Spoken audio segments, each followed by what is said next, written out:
For the past 10 years, I've been working in the Royal Museum for Central Africa in Ter Vuren, which is the largest monument to the colonial past in Belgium.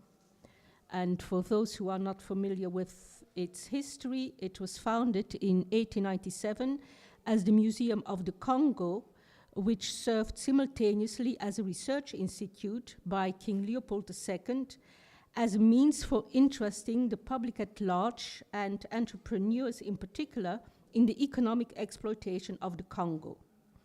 After Leopold II was forced to hand over control of the Congo Free State, which was his private property, to the Belgian state in 1908, the Museum of the Belgian Congo, as it then became dependent on the Ministry of the Colonies, which used it as a tool of colonial propaganda, even while it continued to function as a research institute.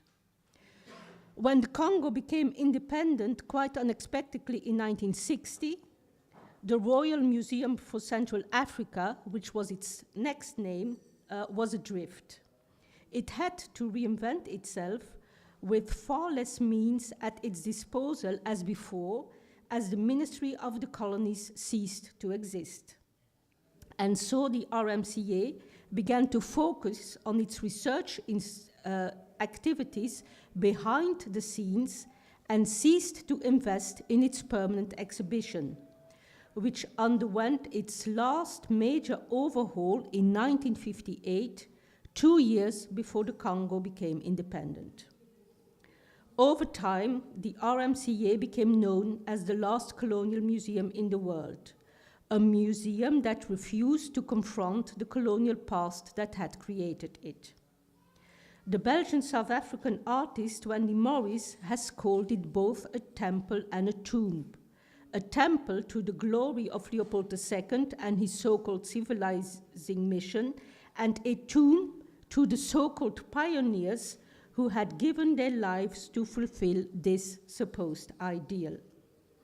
Since the 1st of December 2013, the RMCA has been closed for its first major renovation since the colonial era, and it's due to reopen later this year. The closure of the museum has incited very little public debate in Belgium on either side of the linguistic divide. But insofar that there is debate on that topic, it tends to focus on the RMCA, which in a sense acts as a safety valve and a scapegoat. That is, the RMCA is supposed to do the dirty work for a society that would prefer to ignore its colonial past altogether. If the RMCA is, as I said in the beginning, a monument to Belgium's colonial past and even its largest monument, it is a building and therefore multifunctional. It can be renovated, changed, transformed, adapted, given a new function, etc. But a monument that takes the form of a statue has only one function: to put an individual, or occasionally an animal, on a pedestal, metaphorically, by putting it literally on such a pedestal. Unlike a building, a monument's functionality doesn't lie in the physical use that we make of it. And unlike a building, it is not a primary source of the past in the way that an artifact, a document, a recording, or any other source of information created at the time under study are. Of course, any statue that serves as a monument is created at a particular time. That is stating the obvious. But its primary aim is to render homage to someone who lived in the past. For rare indeed are those individuals who have been asked to unveil monuments put up in their honor.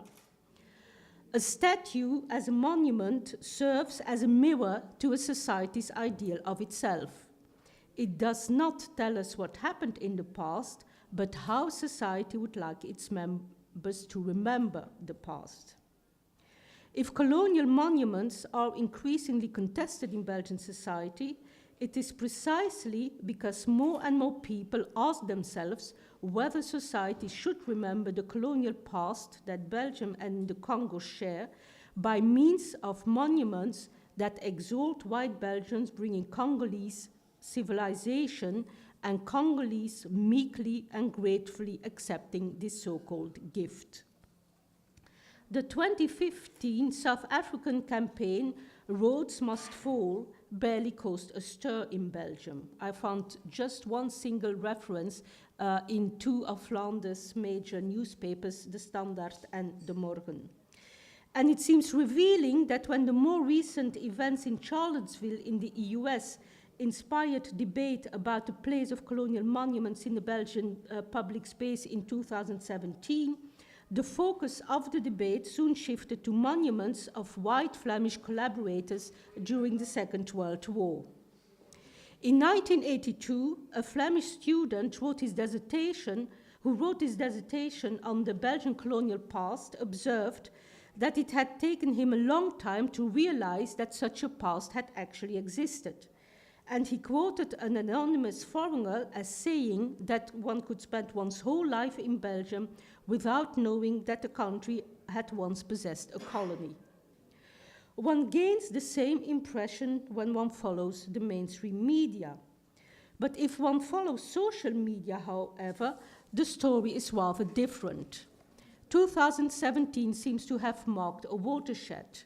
Barely a week went by without the announcement of actions under the general heading of decolonization, which were not limited only to contesting public monuments in the public domain. Yet it appears that issues relating to the colonial past and to decolonization only incite the attention of the mainstream media in the cultural domain. Think of David van Rijbroek's play called Missie and his book on the Congo, which is a work of fiction rather than research, a television series on colonial missionaries, more recently Milo Rau's Congo Tribunal, or the recent book Wanneer we spreken over kolonisatie by two young Dutch artists, Vesna Vassen and Lucas Verdijk, etc. It would thus appear that artists, and in particular white artists, have replaced missionaries as those credited with the moral authority to talk about the colonial past. But unlike many missionaries in the Congo, intent on destroying Congolese religious objects during the colonial era, most artists and activists for that matter who contest public colonial monuments are no iconoclasts. They do not want to erase our memories of the past, but encourage us to reflect upon them critically. We cannot erase the past, and neither, I argue, should we try to erase all representations about it, although I'm quite happy to see some of them indeed disappear from the public domain. But if we were indeed to erase all representations of the past, we would be unable to show to what extent the present is still informed by that past. Ultimately, destroying all racist representations of the past will, and this may appear paradoxical, will empower the white majority at the cost of the black minority. It robs the latter of any evidence that the racism they experience on a daily basis at the hand of the former has a long history, and thus undermines their rightful claims for justice and reparation. The German anthropologist Johannes Fabian has coined the expression forgetful remembering, to question the conventional distinction between remembering as active and forgetting as passive. When we forget something, he argues, it is not always because it slips from our minds. More often than not, we actively prefer to forget things which do not fit our frameworks. Fabian uses the expression forgetful remembering specifically with reference to the West's relations with sub-Saharan Africa. And the title of his article is Forgetting Africa. Westerners, he argues, deliberately forget that sub-Saharan Africans are people just like them, with their own histories, their own cultures, their own legal and political systems, their own religions, their own moral values, etc.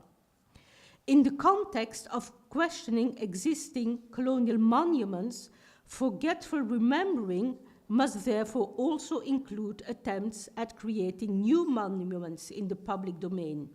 Monuments that show the humanity of former colonial subjects, that remember how they remember the colonial past, and that commemorate and remember those who fought against the colonial system.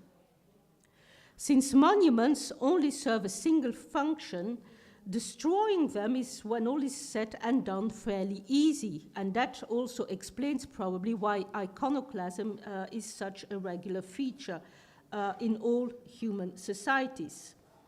Even transforming the RMCA, which started life as a tool for colonial propaganda, into an institution that distances itself from that past is not the major challenge, I would argue.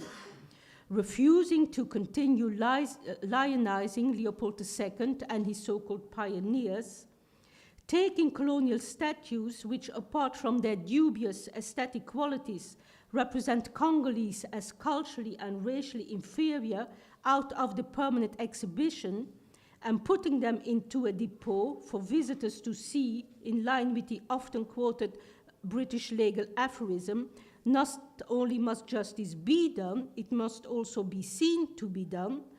All that is actually less challenging than other necessary steps towards a real decolonization. It is all too convenient to reduce the Belgian colonial past to the extreme physical violence that characterized Leopold II's rule of the Congo, and to forget the physical and symbolic violence of Belgian colonial rule, and to conclude that compared to the horror that was the Belgian Free State, the Belgian Congo was a model colony. It is all too convenient to remember the 5 million victims of Leopold II's reign of terror of the Congo, and forget the 7 million Congolese who died more recently during the 2 Congo Wars, the most violent conflicts of the 20th century after World War II. It is all too convenient to remember that during the time of the transatlantic slave trade, the Atlantic Ocean became the biggest mass grave for sub-Saharan Africans, while forgetting that the Mediterranean Sea right now is the deadliest frontier in the world, where thousands of individuals, mostly from sub-Saharan Africa, drown every year. It is all too convenient to rail against human rights abuses elsewhere and forget the fate of sans-papiers being exploited, hounded, or persecuted on our own doorstep.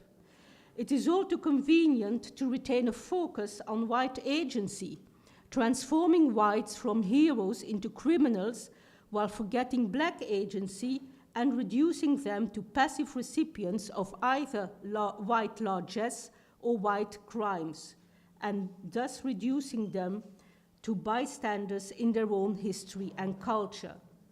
It is all too convenient to oppose racism in theory while forgetting to treat sub-Saharan Africans as equals and even superior in a professional setting. And here I refer, for instance, to recent research that was conducted by the King Baudouin Foundation, which actually confirmed a previous research result, a research done in 2010, which showed that Belgians of Congolese, Burundian, and Rwandan descent are on average higher educated than white Belgians, but also have a higher level of unemployment. And the only reason to explain this paradox is racism. And this is what Congolese will tell you very frequently. There is not a single white Belgian who is willing to accept a Congolese or in general a black boss, even if that boss has actually higher qualifications than the white people who are supposed to work for them. And it is too convenient also for society to delegate the task to critically assess the colonial past to a federal research institute and museum like the RMCA, and to artists, and to forget the responsibility shared by ordinary citizens and politicians alike. And in this regard, I think it is very revealing that the city of Ghent will unveil a statue of Nelson Mandela and other heroes of the anti-apartheid movement in a couple of years, where there is still no permanent statue of someone like Patrice Lumumba closer to home in the Belgian public domain.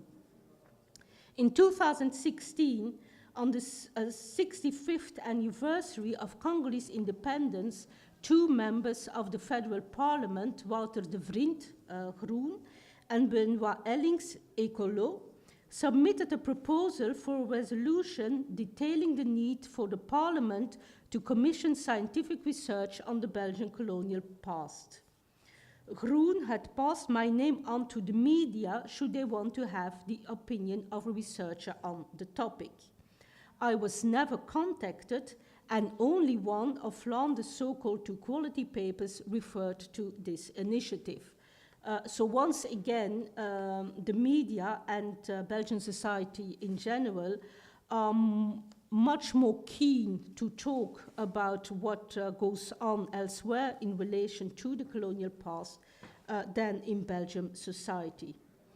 So if it seems that the moment has come to break with monumental silences on colonial monuments, artistic interventions on statues in the public domain do not suffice.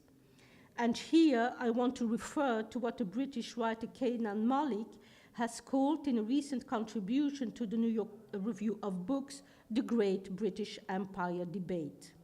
He takes as his starting point a controversy that began last year when the Third World Quarterly published a paper called The Case for Colonialism by Bruce Gilley, an American political scientist. 15 of the 34 members on the journal's editorial board resigned in protest, while a petition with more than 10,000 signatures called for the paper to be retracted.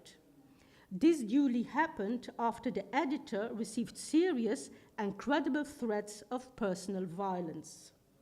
In the wake of the furore, Nigel Biggar, Regius Professor of Theology at Oxford University, wrote an article in the Times defending Gilley and announcing that he was launching a 5-year academic project under the auspices of Oxford University MacDonald Centre for Theology, Ethics and Public Life. You couldn't make it up, a MacDonald Centre for Theology, Ethics and Public Life, called Ethics and Empire. The project aims to question the notion prevalent, and here I quote, in most reaches of academic discourse, that imperialism is wicked and empire is therefore unethical, and to develop a Christian ethic of empire. Thanks to MacDonald. 58 Oxford scholars working on histories of empire and colonialism wrote an open letter condemning the project as asking the wrong questions, using the wrong terms, and for the wrong purposes. A second open letter with nearly 200 signatures from academics across the globe expressed alarm that the University of Oxford should invest resources in this project. But other scholars who politically and intellectually also disagreed with Gilley and Biggar have expressed alarm at what they called censorious attitudes and campaigns directed at Third World Quarterly. In the words of the American professor of philosophy Justin Weinberg, our default reaction to causes like this should not be retract, but rather rebut. Or, in other words, point out the mistakes in Gilley's article rather than censoring him, because the issues of colonialism is a matter not just for academia or for art for that matter, but for the wider political culture. According to opinion polling, some 43% of Britons think that the British Empire was a good thing, and 44% that British colonialism is something to be proud of, compared to 19% who think that the empire was bad, and 21% who believe that colonialism is a matter for regret. Other polls have shown even greater support for British colonialism. I'm inclined to agree with Malik that the public support for colonialism reflects, at least in part, the lack of a full and proper public debate on the issue. No similar polls have been undertaken in Belgium, but it seems likely that many white Belgians retain the image propagated by colonial propaganda of the Belgian Congo as a model colony. Under such circumstances, we should seize the momentum as a society to start remembering the colonial past and its presence in Belgian society in general, rather than expecting the Royal Museum for Central Africa and artists to do the dirty work for all of us. Thank you very much.